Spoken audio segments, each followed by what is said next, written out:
Dhe mu njerë kështu më shfuti femër para në banjë dhe më tha, ku je këtu dhe në Parista, këtu është Angli, kupton dhe ka të bëjde me kulturë. Sokol, duket e normale për fëmijët adoleshenqen e kemi rritur të ketë të kasë. Debatojnë, nuk jam të për të marrë pajtë, është debat shumë delikat. Tani Elsa, Unë kuptoj që ne nuk digjojmë fare kur flasim kështu gjithë me njerë. Tani, kjo është e sigurt. Sepse ju kam ndjekur në televizor, jo vetëm ju. Jo, unë e kam parim fakt që du t'i lëtë njerëzit të flasin. Jo, po sepse kështu edhe kuptojmë se qarë tjetri thot dhe qarë mendojmë. Atere, si që tha Roberti, është shumë e rëndësishme të dihet kjo, që debati për këtë gjë në Shqipëri ka nisur shumë vite më parë. Dhe unë mendoj se të gjithë e dim këtë gjë. Pa pritma, se unë shoh që doli një ligj i cili përmendi gjinit dhe ne befas u duk si kur wow, ofenduam, patëm një problem të madh që nuk e kemi thënë këtë gjë përpara, çfarë po ndodh, është një gjë agresive që po i bëhet shoqërisë që në fakt s'është e vërtet. Dofta fatkeqësia jonë është që ne kur i nisim debatet nuk i vazhdojmë, nuk i analizojmë, nuk i përpunojmë, nuk i zgjerojmë në atë formë që t'jenë gjithmonë atje dhe të mbeten. Si debati, jeni dakord që duhet bërë.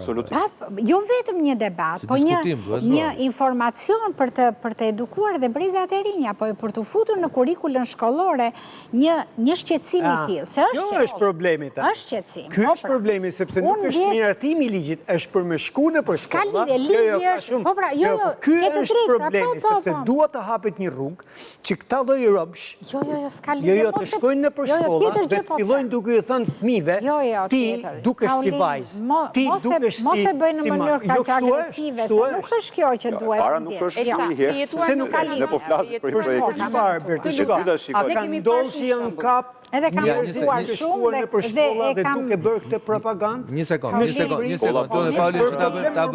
ta bëjmë bisedën, Paulin, ta bëjmë bisedën me Rasi, po i futëm emocionet, nuk kuptojmë për çfarë po flasim, se pastaj bim viktime emocioneve. Pikërisht.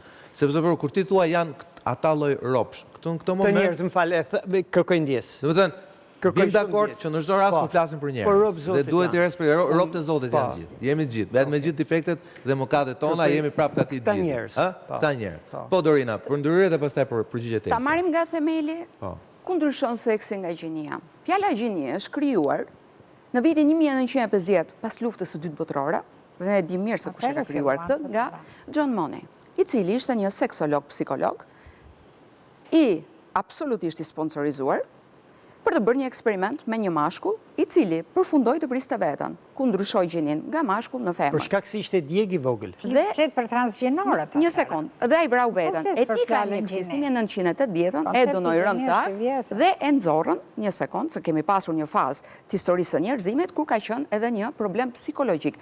Pra ka pasur dhe një periudhë kohore të njerëzimit tonë që ka qenë një problem psikologjik për njerëzit që nuk e donin gjinin dhe të ndryshonin gjini dhe hermafroditët janë të ndryshonin, mos dil. Ike skulptura të lutem mos dil. Ne kemi rritur një brez fëmijës, qëndrojmë te ligji. Ne kemi rritur është përgjegjësia jonë. Brezi jon ka një përgjegjësi. Mos na kthen komunizëm, ama të lutem. Pikërisht, ajo është marksizëm. Se kjo ishte ajo që ndodhte. Ti ke konsensin e të drejtave të njeriut. Por linja juaj liberale. Linja juaj liberale punon për marksizmin. Realiste. Se punon për marksizmin, ne dore se ne jemi paka shumë një brez. Mos haro një gjë që Marksi ka qenë njeriu më anti-grua, më anti-gjini, më konservator që nuk mund të gjendet. Ka qenë modeli i shëmtuar i burit. Varet si ju kanë transmetuar ju. Ky marksizëm që transmeton është dobësimi i potencialit individual. Mos ma transmeton njeri e kuptoj vetë ato që lexoj, duhet ta lexojmë, sepse ne flasim për marksizmin kurse kemi lexuar. Atëherë dobësimi po fole për marksizmin me të lexuar do flasësh ndryshe. Atëherë e kam lexuar. Dobësimi i njeriut ku fillon? Nga potenciali i mendjes, ku fillon? Nga potenciali për të zhvilluar, për të trashëguar, nga potenciali i mbështetjes së familjes. Nuk ka rëndësi çfarë familje, e vogël, e madhe. Nuk po shkatron familjen kjo gjë. Një sekond, të lutem, burr me burr nuk sjell në jetë një fëmijë. Të lutem shumë. se po na ofendonin e femrave. Dhe unë do shkoj te diskriminimi, sepse ndjehem e ofenduar si grua, ndjehem e ofenduar si nën, kur nënës i thuhet që surrogacia është e bukur, mëmësia është hynore. Ju po shkatroni. Do ta mbajmë në një se argumente ka shumë, pastaj unë do të gjithë tjetër për orientimin seksual. Po, është tjetër. Atëherë për ligjin dhe pastaj se duhet ta pyes për diçka pastorin. Po. Shiko, këndvështrimi im është ndryshe, në kuptimin që neve këtu flasim për drejta njeriu. Dhe shpeshherë drejtat e njeriut kanë qenë të mohuara për arsye të ndryshme. Ju vetë përmendëm më përpara që edhe gratë vetë më përpara deri në vitet 40-50 kanë qenë të diskriminuara vetëm për shkak gjinisë tyre. Vazhdojnë të jenë, më vazhdojnë të jenë. Po flas në terma ligjore. Zvicra u ka dhënë të drejtën e votës në vitet 70. Atë është shoku Zvicra. Edhe në një kanton në 74. Pra, po flasim për, nuk e di, Tagjikistan. Po flasim për Zvicrën. Ka një tendencë, gjithmonë, dhe është e natyrshme, nuk është se neve kemi në diçka më tepër apo më mangët në këtë gjë, që shumicat të çfarë do lloj këndvështrimi kanë tendencën që të mos i njohin apo të mos i lejojnë apo të vështirësojnë mundësinë e drejtave për pakisat çfarë do lloj natyre, dhe këtu përfshi të çfarë do lloj natyre realisht. Por neve këtu jemi për aspekte gjinore. Këtu tani sfida e vërtetë është në radh parë njëherë, këto drejtat e njeriut që ne kemi, a janë për të gjithë apo janë për disa? Sepse kjo mendoj që është pyetje thelbësore. Nëse ne mendojmë që drejtat e njeriut janë vetëm për disa, atëherë ne kemi një problem shumë të madh. Sepse sot neve po flasim për këtë argument, nesër do ketë një pakisë tjetër shoqërore e cila mund penalizohet vetëm për faktin që nuk është e përshtatur me shumicën shoqërore në cilën jeton dhe mund të jetë kufizueshme në drejtat e saj. Dhe kjo ka ndodhur për shumë aspekte, për racore, për fetare, për gjinore, për ekonomike, pra neve nuk është se po themi një diçka të re këtu.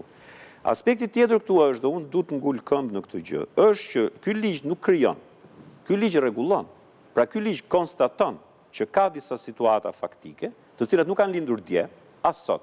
Janë prej vitesh në Shqipëri dhe synon rregullimin e tyre. Dhe nuk është se ka bërë një rregullim të madh, thjesht ka dhënë një koncept në vetveten në lidhje me gjinin për të qenë ajo vetë më tolerante shoqëria për ta kuptuar aspektin gjinor dhe për ta lejuar nëse dikush do ta ndryshojë gjinin për të marrë një gjini të ndryshme. Por nuk është se merret shumë me këtë gjë, nuk është se e rregullon këtë gjë. Unë ju sjell juve edhe një rast tjetër shumë interesant. Ligji për gjendjen civile, miratuar në 2009, në pjesën e tij të përgjithshme, gjinin e parashikon si një nga elementët e ndryshueshme të identitetit personit. Por nuk e rregullon këtë gjë. Pra, aspektet e identitetit gjinor nuk janë të reja. Ne kemi ligje që i prekin ato dhe shqetësohen për këtë gjë dhe bëjnë mirë. Gjëja që këtu synohet është që nëpërmjet i diskutimi që bëhet, i cili do duhet bëj një parantezë këtu, dhe për këtë më vjen shumë keq. Në pjesën më të madhe të debateve që ne kemi ndjekur, ka pasur një dezinformim të jashtëzakonshëm, i cili nuk ka lejuar, jo vetëm ato që kanë qenë duke debatuar, por dhe gjithë shoqërinë që të kuptojë për çfarë bëhet fjalë. Dhe mund vjen mirë në këtë tavolinë sot që neve mund të flasim qetësisht dhe të mund të kuptohemi për disa aspekte që këndvështrimin tim janë thelbësore, jo teorikisht, janë thelbësore për jetë njerëzish, për të drejta që kufizohen, jo për ndonjë arsye tjetër, por që lidhen vetëm me identitetin e një personi, qoftë ky gjinor apo orientimi seksual, dhe nëse doni mund ta zgjeroj më tepër. Prandaj në këndvështrimin tim, ky ligj është një ligj i cili në vetvete ka shqetësimin kryesor njëherë pa barazi midis burrave dhe grave. Ky është kuptimi i këtij ligji. Se ka humbur dhe thelbi i këtij ligji dhe mu prapë për këtë më vjen keq, sepse shoqëria më shumë po e shikon këtë ligj sikur merret vetëm me këtë aspekt që ne po diskutojmë sot. Por në të vërtetë ky ligj bën rregullime shumë të mira për të arritur një barazi reale dhe efektive midis burrave dhe grave që ka munguar dhe shkon përtej termave.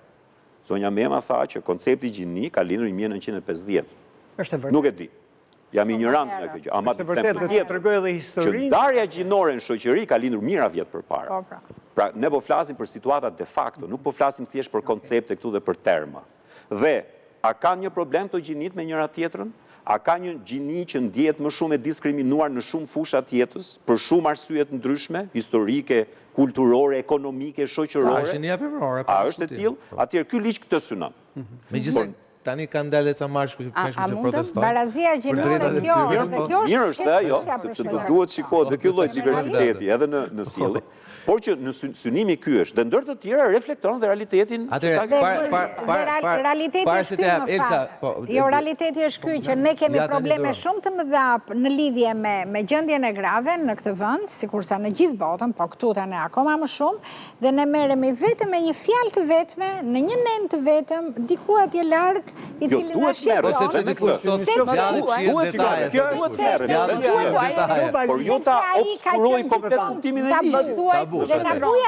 Më thuaj ku shëndron gabimi i ligjit të vitit 2008 për barazin midis gruas. Djalli fshirë ligji është shumë aspekt. Po gra thon djalli fshirë. Aty nuk është përfshirë vetëm digitalizimi. Si t'ja bëjmë? Nuk jam kundra. I kam parë, me pika i ke të krahasuara, do të ta jap kur të mbarojmë, është 2005-a, është 2008-a dhe 2025-a.